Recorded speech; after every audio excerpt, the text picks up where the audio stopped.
La organización Artículo 19 destacó que las agresiones contra las mujeres comunicadoras y periodistas se han agudizado en los últimos años. Vamos a ver.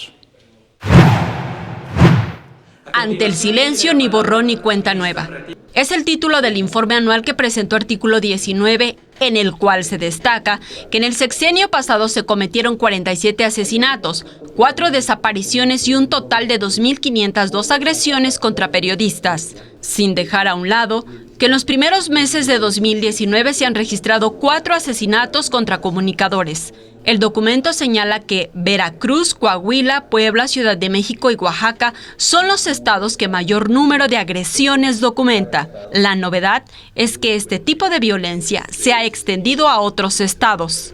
Sin embargo, en este año también la violencia se desató en regiones donde no se habían presentado con tanta intensidad desde el 2012, como Quintana Roo, Guanajuato, Campeche, Baja California y Jalisco.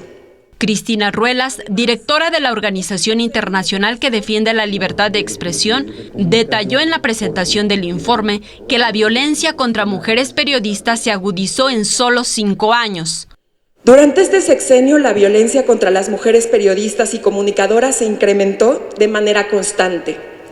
Artículo 19 documentó que de 2013 a 2018, las denuncias de violencia ejercida contra mujeres periodistas aumentaron 512%. Ahora bien, el segundo factor es el de la cultura del engaño, la maquinación y la ocultación. En las imágenes, Manuel Hernández, Saray Mariscal, 21 Noticias.